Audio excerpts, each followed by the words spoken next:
오늘 우리에게 주시는 하나님의 말씀 보도록 하겠습니다. 오늘 우리에게 주신 하나님의 말씀은 창세기 32장 21절에서 32절까지 말씀입니다.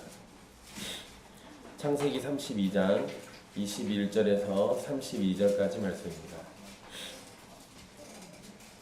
귀하신 하나님의 말씀 받들어서 읽도록 하겠습니다. 그 예물은 그의 앞서 보내고 그는 무리 가운데서 밤을 지내다가 밤에 일어나 두 아내와 두 여종과 11 아들을 인도하여 야복 나루를 건널세 그들을 인도하여 시내를 건너가게 하며 그의 소유도 건너가게 하고 야곱은 홀로 남았더니 어떤 사람이 날이 새도록 야곱과 씨름하다가 자기가 야곱을 이기지 못함을 보고 그가 야곱의 허벅지 관절을 치매 야곱의 허벅지 관절이 그 사람과 씨름할 때에 어긋났더라. 그가 이르되 날이 새려 하니 나로 가게 하라. 야곱이 이르되 당신이 내게 축복하지 아니하면 가게 하지 아니하겠나이다.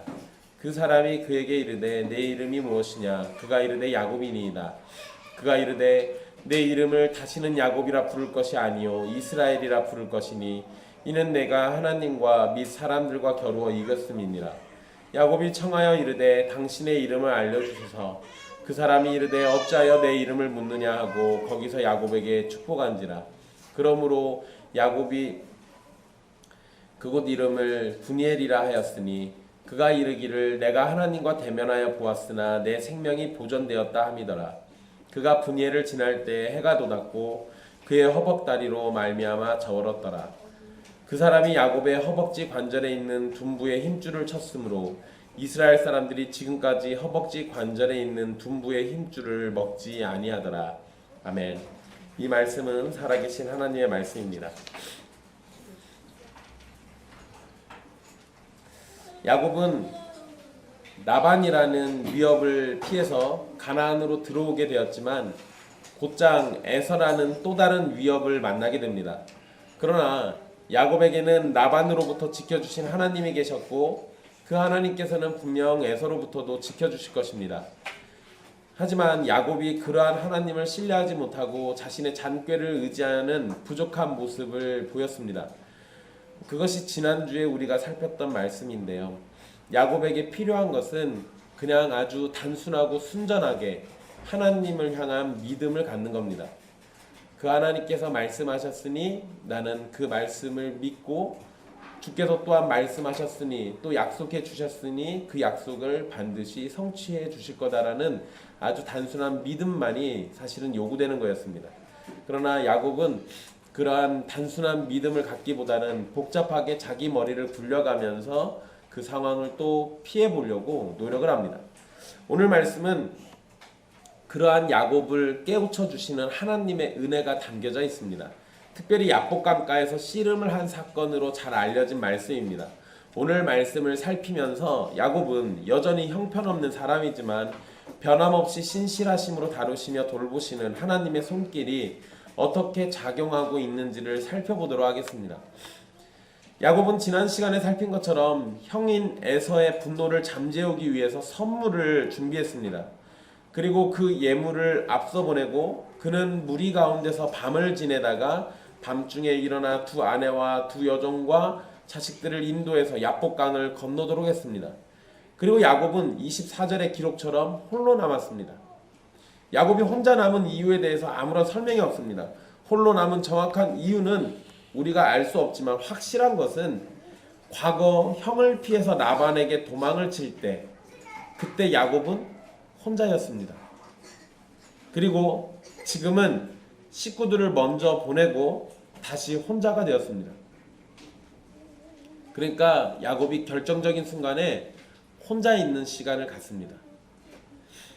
가나안에서 하란으로 도망을 치던 때 홀로 돌베개를 베고 잠이 들었을 때 하나님께서 야곱을 찾아오셨는데 지금 다시 홀로 남겨진 때에 어떤 사람을 만나서 갑자기 씨름을 하게 됩니다.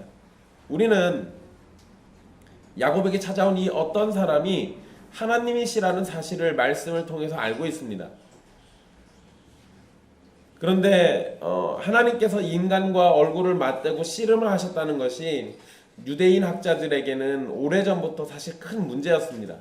그들은 초월적인 하나님이 인간과 씨름을 한다는 것을 받아들이지 못하여서 야곱과 씨름을 한 존재가 하나님이 아니라 천사라고 말을 하기도 합니다. 물론 여러분 호세아서에 보면 천사와 씨름했다라고도 기록되어 있습니다. 그런데 우리는 역시 또 그 천사가 바로 이 인간의 몸을 입고 이 땅으로 내려오신 예수 그리스도라고 우리는 받아들입니다. 그러니까 우리가 믿는 바와 유대인들이 믿는 바는 확연히 차이가 납니다. 그리고 이 야곱과 씨름을 한 건 그냥 천사라고 유대인 학자들은 생각하고요. 또 실제 씨름이 아니라 기도를 통해서 영적인 씨름으로 해석하는 것을 더 좋아합니다. 실제로 많은 목사님들이 또 이런 해석을 많이 합니다. 그 자리에 있었던 것은 하나님에게 끈질기게 기도하면서 복을 받으려고 했던 것이다. 하지만 뒷부분에 하나님께서 야곱의 허벅지 관절을 치셔서 어긋나게 하셨다 이렇게 되어 있는데요. 실제로 야곱이 절개되었다는 말씀은 이 싸움이 영적 씨름이 아니라 진짜 씨름이었다라는 것을 알려줍니다. 씨름으로 번역된 표현은 몸싸움을 의미합니다. 이게 그 단어의 근원을 보면은요, 몸에 먼지가 묻다예요. 그러니까 몸에 먼지가 묻을 정도로 떼굴떼굴 굴러다니면서 치열하게 몸싸움하는 겁니다. 그냥 우리는 씨름 이러면 삿바 붙잡고 굉장히 신사적으로 다리 걸어가지고 잡아뜨린 것만 생각하는데요. 그런 정도가 아니라 죽일 정도로 몸싸움하는 겁니다. 야곱 그런데 여러분 우리 이 씨름 몸싸움에 대해서 생각을 해보면 조금만 영적으로 우리가 접근을 해본다고 하면 야곱의 인생은 누군가와의 몸싸움이 계속되어 왔습니다. 형과 장자권을 놓고 씨름을 했고 장자의 축복을 얻기 위해서 아버지와 씨름을 합니다. 또 재산을 놓고 외삼촌이자 장인인 라반과도 씨름을 했습니다. 그러니까 야곱은 계속해서 씨름을 하는 인생이에요. 계속해서 누군가를 잡아뜨리고 이겨내서 뭔가를 얻어내려고 합니다. 야곱이라는 이름에 걸맞게 움켜쥐는 자가 정말 합당한 이름입니다. 그런데 이제는 어떤 사람이 야곱에게 와서 씨름하고 있습니다. 여러분 이 부분을 잘 보셔야 합니다. 지금까지 씨름은 야곱의 인생에서 씨름은 항상 야곱이 먼저 걸었습니다. 야곱이 얻어내고 싶은 것이 있었어요. 그래서 야곱이 항상 씨름을 합니다. 그런데 본문 말씀에 잘 보면 야곱이 어떤 사람과 씨름을 한 게 아니라 그 어떤 사람이 야곱과 씨름한 거예요. 그러니까 야곱은 그냥 가만히 있었는데 갑자기 누군가 나타나가지고 이 싸움을 건 겁니다. 많은 사람들이 이 싸움을 야곱이 치열하게 기도를 한 것으로 이야기하는데 싸움을 걸어온 건 어떤 사람이고 야곱은 그냥 혼자 있다 싸움 당한 거죠. 그러니까 야곱이 무언가를 얻기 위해 싸움을 한 게 아니라 어떤 사람이 야곱에게 무엇인가를 얻기 위해서 싸움을 하고 있는 겁니다. 그런데 이 싸움은 날이 새도록 계속되었고 정체를 감춘 어떤 사람이 야곱을 이기지 못함을 보고 그가 야곱의 허벅지 관절을 쳐서 어긋나게 만듭니다. 사실 여러분 우리는 이 선 이해가 잘못되는 바람에 야곱에 대한 이미지가 좀 왜곡되어 있습니다. 에서 이러면 사람들은 보통 저 같은 사람들을 생각을 하고요. 야곱 이러면 우리 교회는 마땅한 사람이 없습니다. 네. 이진환이 가장 가까우려나? 네. 현규. 네. 이렇게 그냥 왠지 가정적일 것 같고 굉장히 온순하고 그냥 조용히 엄마 집안 살림이나 설거지나 해줄 것 같은. 그런데 여러분 쌍둥이잖아요. 에서 야곱 쌍둥이입니다. 게다가 갓난 아이일 때부터 형의 발꿈치를 붙잡고 태어난 게 야곱입니다. 여러분 갓난아기가 그 정도로 힘이 세지 않거든요. 그 야곱은 태어날 때부터 초인적인 힘을 가지고 있는 사람이에요. 장정 3명에서 4명이 옮겨야 할 만큼 큰 우물의 돌도 70이 넘은 나이에 그냥 혼자 옮겨버립니다. 그리고 20년이 넘도록 라반의 집에서 종처럼 일을 할 정도로 체력이 충분한 사람이죠. 여러분 생각해보세요. 70이 넘은 할아버지를 데려다가 자기 집에서 이거 일을 시키려고 라반이 하잖아요. 라반은 계산이 엄청 빠른 사람입니다. 그런데 그런 사람이 노인 양반을 데려다가 일을 시키면 이 사람이 제대로 일을 못하면 그 시키겠습니까? 그럴 리가 없어요. 나이가 많든 적든 그건 중요한 게 아니라 이 사람은 충분히 일할 수 있다라고 생각이 되니까 일을 시켰겠죠. 그것도 20년이나 계속해서요. 그리고 할 수만 있다면 죽을 때까지 계속 부려먹었을 겁니다. 그만큼 야곱은 일하는 데 있어서 체력이 충분하게 뒷받침되는 사람입니다. 그러니까 정상적인 사람이라면 이런 야곱과 씨름으로 이기는 것은 매우 힘든 일입니다. 그런데 여러분, 그렇다고 해서 여러분 오해하시지 마십시오. 우리 성경에 보면 어떤 사람, 그 25절에 자기가 야곱을 이기지 못함을 보고라고 기록되어 있는데요. 이기지 못했다라고 이렇게 되어 있으니까 왠지 야곱이 이긴 것처럼 우리가 좀 느낌을 받아요. 그런데 이 원문의 표현은 제압하지 못했다예요. 그러니까 이 어떤 사람이 야곱을 제압하지 못한 거고 야곱도 어떤 사람을 제압하지 못한 겁니다. 그러니까 서로 힘으로는 비슷했던 거예요.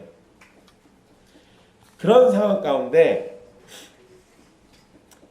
이 야곱을 씨름으로 이기지 못하는 걸 깨닫고 이 어떤 사람은 그의 관절을 만지게 됩니다. 여러분, 우리 성경에는 관절을 쳤다라고 되어 있어요. 관절을 치매라고 이렇게 되어 있는데요. 이 치다라는 단어가 구약 성경에서 거의 대부분이 만지다라는 의미로 사용됩니다. 그러니까 확 그냥 뼈가 부러지도록 확 두들겨 팬 게 아니라 만진 거예요. 여러분, 이게 능력의 차이인 겁니다. 그러니까 하나님께 이 어떤 사람이 야곱의 관절을 만지니까 그러니까 그 야곱의 관절이 그냥 어긋나 버린 겁니다.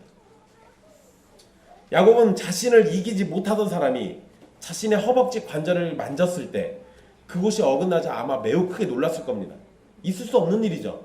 힘으로는 거의 비슷비슷했는데 그냥 살짝 손만 댔는데 갑자기 관절뼈가 부러진 거예요.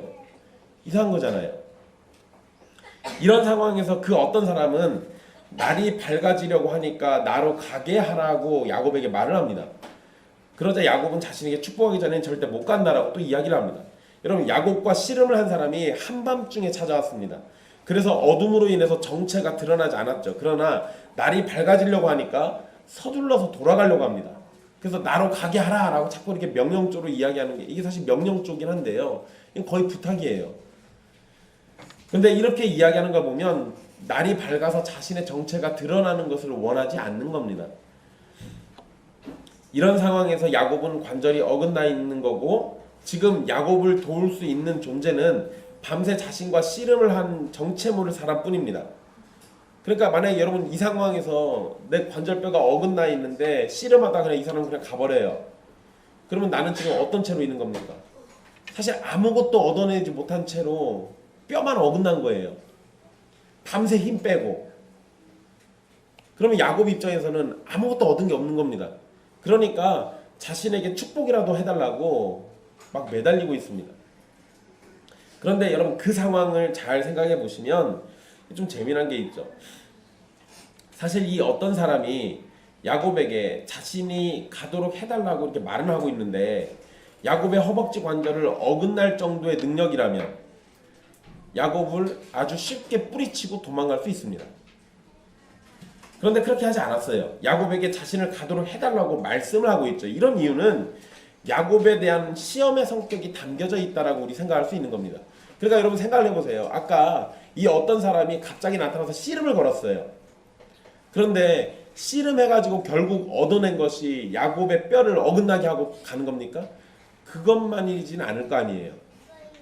그러니까 이 상황에서 사실은 이 어떤 사람이 나로 가게 하라라고 말을 하면서 말을 건네는 이유는 이제부터 본격적으로 야곱에게서 얻어내고자 하는 것이 드러나는 장면인 겁니다. 이 시험은 계속되는데요. 그 사람은 자신을 축복해달라는 야곱에게 이름을 물어봅니다. 우리는 야곱과 씨름을 한 사람이 하나님이라는 사실을 앞에서 말씀드린 것처럼 이미 알고 있죠. 그러니까 하나님이시라면 몰라서 야곱에게 이름을 물어보진 않았을 겁니다. 즉 몰라서 물어본 것이 아니라 또 다른 의도가 있어서 물어보신 거겠죠. 오늘날은 이름의 뜻에 대해서 그리 중요하지 않게 생각합니다. 여러분 제 이름의 뜻이 뭔지 아십니까? 고마워요. 그게 제 이름이긴 한데 여러분들이 제 이름을 아무리 불러도 제 이름의 뜻이 뭔지는 관심 두지 않습니다. 그러죠? 사실 그냥 우리나라는 특히나 더 그냥 이름에다가 어떤 특별한 의미를 많이 부여하기보다는 잘 되라는 뜻에서 그냥 이름을 져줘요. 물론 옛날 같으면 무슨 그 딸들만 줄줄이 사탕으로 쭉 나 있으면 그 집에 딸한테 뭐 아들 자자를 붙여가지고 이름을 붙이기도 하죠. 왜 금자자매가 고개를 숙인지 잘 모르겠습니다. 뭐 그런 경우는 보통 아들이 귀하니까 이젠 제발 아들 좀 태어나라 뭐 이런 식이죠. 그러니까 그거는 어떤 의도가 있어서 이름이 붙여지는 경우가 있어요. 그런 경우들이 좀 종종 있긴 하지만 그러나 대부분은 그냥 그 자녀들이 좋은 인생을 살기를 바라는 부모의 마음이 담겨져 있는 거예요. 그거는 그냥 가족들에게만 의미가 있어요. 그런데 고대 근동에서의 이름이라는 거는 가족에게만 이름이 그 의미가 있는 게 아니라 그 사람의 정체성을 드러냅니다. 그러니까 이 어떤 사람이 야곱에게 이름이 무엇이냐라고 물어본 것은 이름을 알려고 한 게 아니라 너의 정체성이 무엇이냐라고 물어본 것과 같은 겁니다. 그리고 야곱은 자신의 이름이 야곱이다라고 얘기를 해주죠. 여러분 야곱은 자신의 정체성을 지금 밝히고 있는데요. 자신은 움켜쥐는 자, 속이는 자라고 고백을 한 것과 같은 거죠. 야곱은 지금껏 자신이 갖고 싶은 것을 움켜쥐고 속여서라도 빼앗으려고 무척 노력을 한 사람입니다. 이 사람이 야곱에게 이름을 물었을 때 야곱은 스스로의 삶을 돌아보면서 반성의 시간이 되었을지도 모릅니다. 물론 이게 뭐 굉장히 짧은 시간이었다면 그렇게 하기는 어려울 수도 있겠죠. 그러나 어쨌든 이 사람이 야곱에게 이름을 물어보고 야곱은 자신의 이름을 이야기할 때 사실 이름 자체가 움켜쥐는 자니까 그걸 얘기할 때 나의 정체성이 움켜쥐는 자다라고 지금 얘기해 주는 거잖아요. 그러자 그 사람은 야곱에게 다시는 야곱이라 부르지 말라고 얘기합니다. 그러니까 이걸 정체성으로 이해하면 다시는 움켜쥐는 자라고 부르지 말라는 거죠. 그리고 이스라엘이라고 부를 것이라고 말을 합니다. 즉 야곱의 이름을 이스라엘로 바꿔준 것입니다. 우리는 보통 이스라엘이라는 뜻을 여러분들 가지고 있는 성경들 보시면은요, 거기 아마 각주에 하나님과 겨루어 이김이라고 돼 있을 겁니다. 그러니까 이스라엘 이러면 하나님과 겨루어 이겼다 이런 의미로 알고 있는데요. 과거에는 이러한 의미로 설명이 많이 되기도 했습니다. 그런데 여러분 보통 하나님을 의미하는 엘이라는 단어가 들어가면 그것은 예외 없이 주어가 됩니다. 그러니까 하나님과 겨루어 이겼다가 아니라 주어로 쓴다면 하나님이 이기셨다예요. 그러니까 이스라엘의 의미를 다시 생각해 보면 하나님이 이기신다 또는 하나님이 싸우신다 이런 정도가 되는 겁니다. 이스라엘이라는 이름이 하나님이 이기신다, 하나님이 싸우시리라 라는 의미로 이해될 때 성경에 기록된 하나님과 이스라엘의 관계가 이해가 됩니다. 만약에 이스라엘이 하나님과 겨루어 이겼다라고 우리가 원래 알고 있던 그 의미로 사용한다면 앞으로도 이스라엘이란 이름은 계속해서 하나님과 싸워서 이기는 존재가 돼야 맞습니다. 그런데 이스라엘은 하나님과 싸워서 이기는 일이 일어나지 않아요. 이후에 보면 이스라엘은 거의 예외 없이 하나님에게 계속 두들겨 맞습니다. 그러니까 하나님과 싸워 이긴 게 아니죠. 그러나 이스라엘은 하나님과 그러나 이스라엘이라는 이름이 하나님이 이기신다라는 의미로 이해를 하면 이스라엘을 위해서 하나님께서는 계속해서 싸우시고 이기신다는 의미가 됩니다. 이거는 곧 성경의 역사와도 일치하는 의미가 되는 거죠. 야곱은 지금껏 자신의 유익을 위해서 자신이 스스로 싸웠습니다. 사실 여러분 시작점을 잘 놓고 생각해 보세요. 야곱이 처음에 엄마 뱃속에 있을 때 리브가가 배가 너무 아프니까 가서 물어보잖아요. 그러니까 그때 하나님께 받은 답이 뭐였습니까? 내 복중엔 두 나라가 있다. 그리고 큰 자가 작은 자를 섬길 것이다 라고 얘기하셨어요. 그게 하나님의 뜻입니다. 그러면 무슨 짓을 해도 큰 자는 작은 자를 섬기게 되어 있는 겁니다. 그런데 그러한 확실한 하나님의 약속을 받았는데 야곱이 어떻게 합니까? 그것을 더욱더 확실하게 되도록 만들려고 형한테 장자권 사잖아요. 팥죽 팔아가지고 사죠. 또 아버지를 속여가지고 장자의 축복을 받아내려고 하죠. 그러니까 지금껏 보면 야곱은 자기에게 오기로 돼 있는 거를 자기가 스스로 받아내려고 이런저런 모양새로 막 애를 쓰고 노력을 합니다. 그러니까 자기가 싸워서 자기가 이기려고 했던 사람이에요. 그런데 이제 이름이 이스라엘로 바뀌면서 스스로 싸우는 것이 아니라 하나님께서 싸워주실 거다라고 의미가 바뀌게 됐습니다. 지금까지 자기 자신을 의지하고 살았다면 이제부터는 하나님께서 직접 싸워주실 것이니 하나님을 의지하면서 살면 되는 겁니다. 지금까지는 자신을 믿고 살았다면 이제부터는 자신을 믿는 인생이 아니라 하나님만 믿는 인생으로 살면 된다는 걸 의미해요. 야곱의 이름을 이스라엘로 바꿔주면서 그 뒤에 성경에 또 사실 잠깐 우리가 헷갈릴 만한 말씀을 해주죠. 28절인데요. 마지막 부분입니다. 이스라엘로 바꿔주시고 그리고 그 이유를 내가 하나님과 사람들과 겨루어 이겼음이니라 라고 이렇게 성경이 기록되어 있습니다. 우리 성경에 이렇게 번역되어 있는데요. 이걸 원문대로 직역하면 이는 내가 하나님 및 사람들과 겨루었기 때문이다가 됩니다. 원문에는 이겼다라는 말이 없습니다. 네, 그거를 영어 성경이나 우리 한글 성경들이 의역해가지고 다 저렇게 바꿉니다. 물론 어떤 사본에는 이겼다라는 말이 들어가기도 합니다.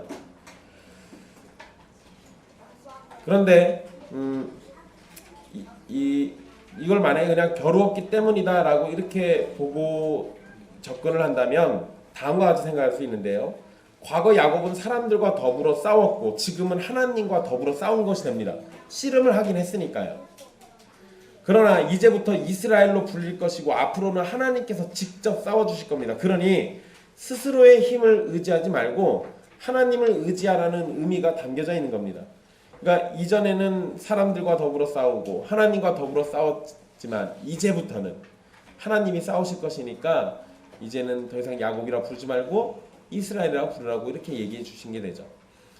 물론 여러분 여기에 하나님과 겨루어 이겼다라고 의미를 부여해도 얼마든지 설명은 가능합니다. 하나님께서 야곱보다 힘이 적어가지고 지신 겁니까? 아니요, 그러진 않아요. 만약에 그냥 우리 한글 성경에 번역된 대로 하자면 하나님께서 져주신 거죠. 져주신 겁니다.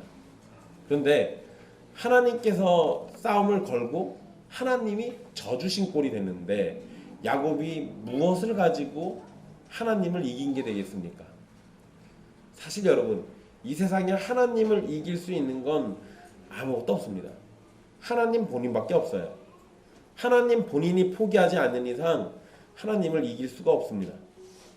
그렇다는 얘기는 만약에 우리 한글 성경의 번역처럼 하나님과 싸워서 이겼다라는 의미가 된다면 그거는 그냥 하나님께서 우리를 너그럽게 봐주고 계신 거죠. 그런데 그 원인을 생각해 보면 성경의 가르침은 그것을 사랑이라고 얘기합니다. 그러니까 우리 한글 성경의 번역대로 이해를 하더라도 사실상 이제부터는 하나님이 더 큰 사랑으로 나를 덮어주실 거라는 의미가 될 것이고 또 원문대로 이해한다고 하면 그냥 이전에는 사람들과 싸우고 하나님과 싸웠던 사람이지만 이제부터는 하나님이 싸워주실 거니까 더 이상 헛수고하지 말고 하나님을 믿고 의지하라는 의미가 됩니다. 결국 둘 다 하나님의 사랑으로부터 우리에게 내려지는 하나님의 은혜를 얘기합니다.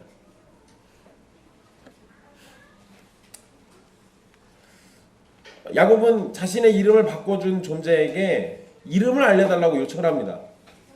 그러자 그 사람이 어찌하여 내 이름을 묻느냐라고 이렇게 반문을 합니다. 여러분 사실 이렇게 반문하는 이유는 이건 그냥 간단한 거죠. 아직도 내 이름을 몰라? 이런 거죠. 그래서 사실 여러분 이름은 정체성을 의미하잖아요. 그러니까 야곱이 이름을 물어봤을 때 내 이름을 왜 묻냐라고 말하는 건 아직도 내 정체가 뭔지 모르냐라고 말하는 것과 똑같은 것이 되겠죠. 그러면서 그냥 이름을 얘기하진 않고 야곱을 축복합니다. 사실 이스라엘이라는 이름을 주었을 때 야곱은 자신 앞에 있는 존재가 하나님이시라는 사실을 깨달았을 것인데 아마도 당장은 그것을 확신하지 못했던 것으로 보입니다. 그러나 어쨌든 26절에 자신에게 축복을 해달라고 요청을 했었는데 결국 그 어떤 사람이 자신의 이름을 새롭게 해주고 축복을 해주게 됩니다. 그리고 나서야 야곱은 그 장소의 이름을 브니엘이라고 바꿔서 부릅니다. 이는 하나님의 얼굴이라는 의미인데 자신이 하나님과 대면하여 보았고 자신의 생명이 보존되었음을 기념하는 겁니다. 훗날 출애굽기 33장 20절 말씀을 보면 하나님의 얼굴을 보고 살 자가 없다고 했습니다. 그런데 야곱은 하나님의 얼굴을 대면해서 봤지만 죽지 않았어요. 그러니까 이렇게 생각해 보면 야곱은 매우 특별한 은혜를 받고 있는 것이 분명하고 하나님을 만나고도 죽지 않았다면 이것은 어떠한 결론으로 치닫을 것 같습니까? 하나님을 만나서 죽지 않았다면 에서를 만나고도 죽지 않는 겁니다. 하나님께서 하나님 본인에게서 야곱을 지켜주셨다면 에서에게서도 지켜주실 거예요.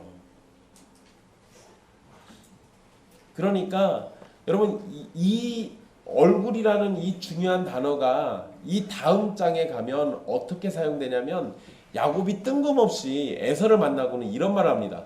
형님의 얼굴을 배운즉 하나님의 얼굴을 본 것 같습니다. 갑자기 얼굴 얘기를 하죠. 여러분 뭐 이건 약간 아부성 발언일 수도 있는데요. 이게 브니엘에서의 사건과 연결 짓는다면 구원이라는 것과 연결해서 설명할 수 있습니다. 자세한 건 다음 주에 말씀드릴게요. 30절 마지막 부분에 보존되었다라고 이렇게 기록된 표현이 있는데요. 그건 구원을 얻다라는 의미입니다. 그런데 11절에 야곱은 나를 건져내소서라고 하나님께 기도를 했었습니다. 그리고 그 간구가 실제로 응답됐죠. 그런데 여러분 야곱은 에서에게서 나를 건져내소서라고 기도한 건데 에서에게서가 아니라 하나님으로부터 구원을 받게 됩니다. 그리고 하나님께 구원을 은혜로 받은 존재라면 에서라는 인간에 의해서 야곱이 해침을 받도록 하나님께서 두지 않으실 것이라는 것도 우리에게 알려주는 바가 되죠.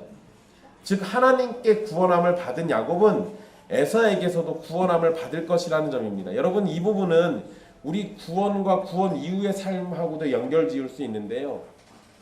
여러분 이렇게 생각하시면 아주 간단할 겁니다. 여러분들이 예수님의 이름을 믿고 구원을 얻는다면 그렇다면 하나님의 진노로부터 구원을 받은 거죠. 하나님이 내리시는 그 진노로부터도 구원을 받았다면 이 땅 가운데 사람들로부터 오는 괴로움과 고통이나 또는 사탄이 우리를 집어삼키려고 하는 그 모든 공격도 우리를 이길 수 없다라는 사실을 알려주는 것과 똑같은 겁니다. 하나님으로부터 건진을 받았다면 하나님보다 더 큰 존재가 오지 않는 이상 우리를 죽일 수가 없는 거예요.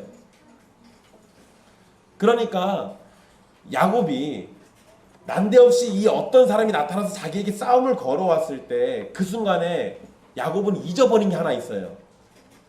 원래 뭐 때문에 거기 혼자 남아 있었습니까?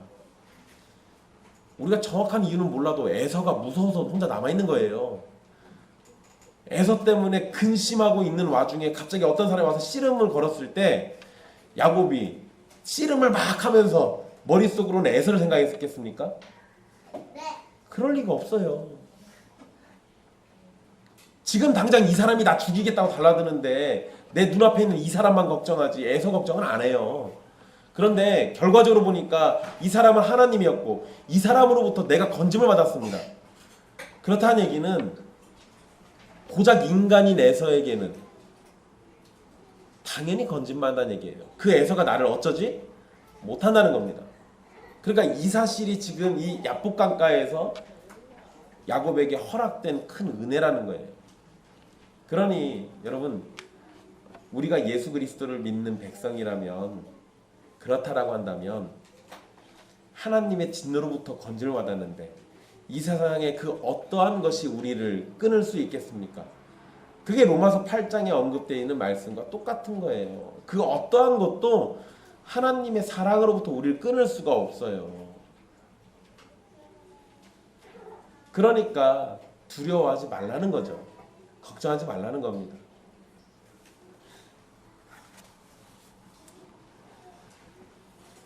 야곱은 분이엘을 지날 때 해가 돋았고 허벅다리로 인해서 절었다라고 성경은 기록하고 있습니다. 그리고 32절은 이스라엘의 허벅지 관절에 있는 그 힘줄을, 이스라엘이 허벅지 관절에 있는 힘줄을 먹지 않는 관습이 생겼다라고 기록하고 있습니다. 여러분, 우리는 야곱이 분명 하나님을 만났다고 이해할 수 있습니다. 그리고 지금까지 그랬던 것처럼 야곱이 만난 하나님은 성자 하나님이 분명합니다. 야곱은 성자 하나님을 대면한 후에 다리를 절게 되죠. 여러분, 이걸 달리 좀 생각해 보면요, 이 성자 하나님은 우리가 요한복음의 기록에 보면 말씀이시다라고 이야기하죠. 그러니까 말씀이신 하나님을 직접 만난 후에 오히려 몸에 불편함이 생기게 됩니다. 하지만 그는 지금까지의 인생과 달리 하나님께서 직접 싸워주실 것이라는 약속의 말씀을 이름에 새기게 되죠.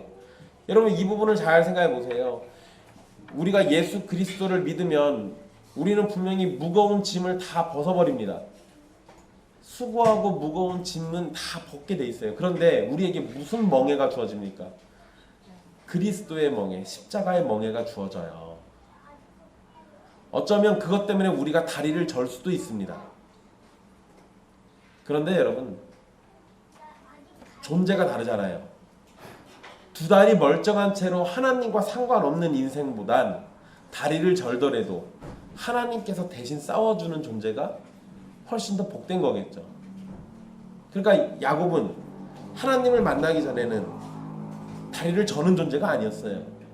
그런데 하나님을 만나고 났더니 다리를 비록 절게 됐지만, 그러나 이제는 하나님이 대신 싸워주는 영광을 누리게 된다고요. 또 한 가지 더 생각할 게 있습니다. 사실 야곱의 인생을 보면 야곱은 처음부터 정상적인 걸음을 걸어본 적이 없는 사람입니다. 배고픈 형의 형편을 이용해서 장자권을 사거나 아버지를 속이면서까지 축복을 받고 외삼촌과는 재산을 두고 다투는 모습을 보였죠. 그가 비록 큰 부자가 되고 자식이 많았지만 그의 인생은 정상적인 적이 없어요. 그냥 인생만 놓고 보면 그의 인생 자체는 원래가 절뚝발이에요. 그냥 절뚝거리면 다는 사람입니다. 그런데 야곱은 자기가 정상이지 않았겠죠. 그런 야곱이 말씀이신 하나님을 만난 후로 그의 걸음이 비정상이었다는 것이 확연히 드러나게 됩니다. 야곱은 다리를 절게 됐지만 자신의 잘못된 걸음을 확인하고 있는 거예요. 여러분, 사실 시작할 때부터 야곱은 하나님께서 함께 하시고 도와주신다라고 말씀하셨어요. 그냥 야곱의 인생은 원래 처음부터 하나님이 싸워주시는 인생이라고요. 근데 야곱은 그렇게 안 살았습니다. 하나님이 계속 싸워주고 있는데도 자기가 싸울 생각만 하고 있어요. 그러니까 정상적이지 않았다고요. 그런데 말씀이신 하나님을 만나고 났더니 자기가 비정상이라는 것을 너무나도 명확하게 보게 됐습니다. 야곱의 절뚝거리는 발걸음은 그가 하나님 앞에서 무력하고 의존적인 존재라는 사실을 분명히 보여줍니다. 사람들은 야곱이 절뚝거리는 모습을 보면 그를 장애인이라고 놀리거나 수군거릴 수도 있습니다. 그러나 야곱의 절뚝거림은 영광스러운 패배라고 말할 수 있어요. 여러분, 이걸 우리에게 적용한다고 하면 우리가 예배당에 앉아 있거나 입술로는 하나님을 부르고 예수님을 아무리 불러도 말씀이신 우리 하나님을 내 인생이 직접 맞닥뜨리지 않는다면, 내 영혼이 직접 그분 앞에 서 있지 않는다면 내가 절뚝거리거나 어디가 찢기고 상해 있는 걸 알 수가 없어요. 그런데 말씀이 여러분들을 온몸으로 덮친다면 여러분들은 여러분들의 부족함을 깨닫게 되겠죠. 여러분들이 나약한 존재라는 걸 깨닫게 될 겁니다. 여러분들이 계속해서 절뚝거리고 다녔다는 걸 깨닫게 될 겁니다.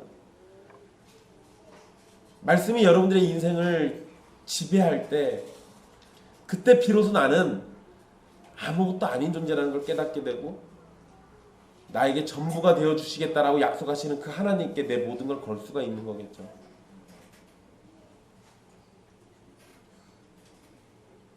그러니 이것만 놓고 생각해 본다면 내가 절뚝거리더라도 말씀이신 그리스도를 만나서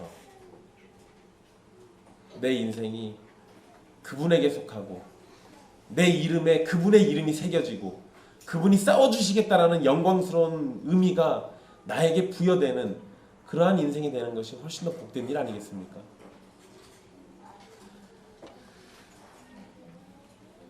여러분 32절 말씀 마지막을 보면 이스라엘 백성들은 짐승의 허벅지 관절의 힘줄을 먹지 않게 됩니다.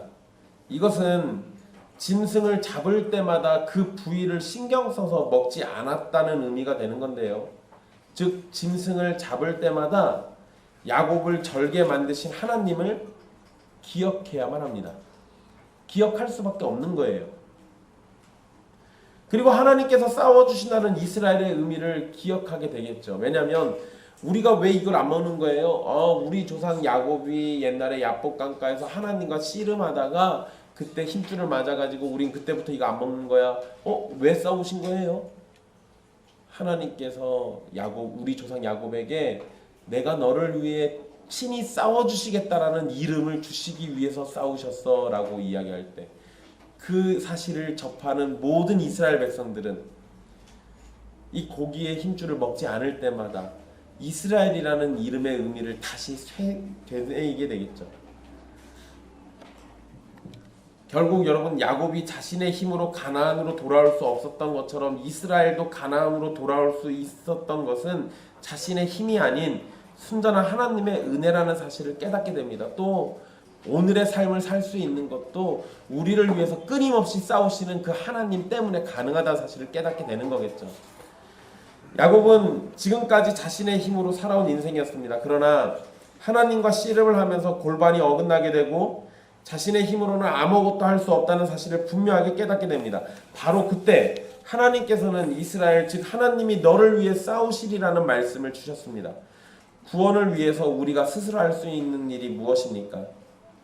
구원을 위해서 세울 수 있는 공로가 아무것도 없다는 것이 성경의 가르침입니다. 즉 우리는 구원에 있어서 무능한 존재죠. 구원을 바란다면 그저 우리의 고개를 들고 구원을 위해서 일하시는 삼위 하나님의 은혜를 구하고 구원자 되시는 예수 그리스도를 믿을 뿐입니다. 또한 여러분의 삶에서 만나는 고난을 위해서 우리가 결정적으로 할 수 있는 일이 무엇입니까? 사소한 일조차도 내 마음대로 되지 않는 것이 사람의 인생이죠. 우리가 인식하지 못하고 있는 사이에 우리는 매 순간마다 하나님의 도우심을 넘치도록 받고 있는 겁니다. 그러니까 우리 삶에서 만나는 고난도 하나님의 도우심 가운데서 이겨내는 것이지 나에게 주어진 어떠한 힘으로 그걸 극복해야 되는 게 아니에요. 그게 될 거라고 생각하는 게 보통 사람들의 생각입니다. 그러나 우리가 가장 먼저 나가야 하는 건 하나님께서 나를 구원해 주셨으니 하나님께서 지금도 나를 건져 주실 거라는 믿음을 갖는 거예요. 사랑하는 형제 자매 여러분, 우리의 삶의 참 주인이 되시는 하나님을 진실로 인정하고 계십니까? 참으로 그분만을 바라고 그분을 의지하며 하나님으로 만족하고 살고 계십니까? 여러분의 인생을 살펴보십시오. 여러분의 기쁨이 어디에 있는지, 여러분의 관심이 어디에 있는지, 여러분이 진정 무엇을 섬기며 살고 있는지를 보십시오. 여러분을 위해서 사랑하는 아들마저 내어주신 하나님 아버지가 계시고 자신의 목숨을 아낌없이 바치신 예수 그리스도께서 계시며 우리를 위해서 말할 수 없는 탄식으로 우리를 위하여 친히 간구하시는 성령님이 계십니다. 여러분은 무엇을 소망하며 무엇을 기뻐하며 사실 것입니까? 주께서 여러분의 골반뼈를 치셔서라도 주님을 바라보게만 할 수 있다면 주님이 사정없이 여러분들의 골반뼈를 치셔서 여러분을 무너뜨렸으면 좋겠습니다. 그러나 더욱 바라기는 주의 말씀으로 온전함에 이르며 상함이 없이 주님만을 바라보며 살아가는 여러분이 되기를 바랍니다. 주께서 그러한 은혜를 저와 여러분에게 속히 주시고 끊임없이 주시기를 소망합니다. 여러분, 이건 단순한 소망이 아니라 주께서 그리 약속하셨으니 주의 백성들에게 반드시 주어질 복이기도 합니다. 그러니 주님을 믿으십시오. 또한 우리를 위해서 싸우시는 하나님을 바라보십시오. 또 우리의 구원을 위해서 자신을 희생제물로 내어주신 예수 그리스도를 믿으십시오. 우리를 부르시고 온전케 하시는 성령 하나님을 의지하십시오. 우리는 그리스도 안에서 이스라엘이 되고 삼위 하나님은 그런 우리를 위해서 온전함에 이를 때까지 끝까지 싸워주실 겁니다. 하나님이 저와 여러분의 하나님이십니다. 그 하나님이 야곱에게 그러하셨던 것처럼 우리에게도 그러실 터이니 예수 그리스도를 믿는 믿음을 떠나지 마시고, 아직 예수 그리스도를 믿지 않는 자라면 속히 예수님을 믿으십시오. 믿음이 연약한다라면 더욱더 굳세게 믿으십시오. 주님이 우리를 위해서 싸우십니다. 기도하겠습니다.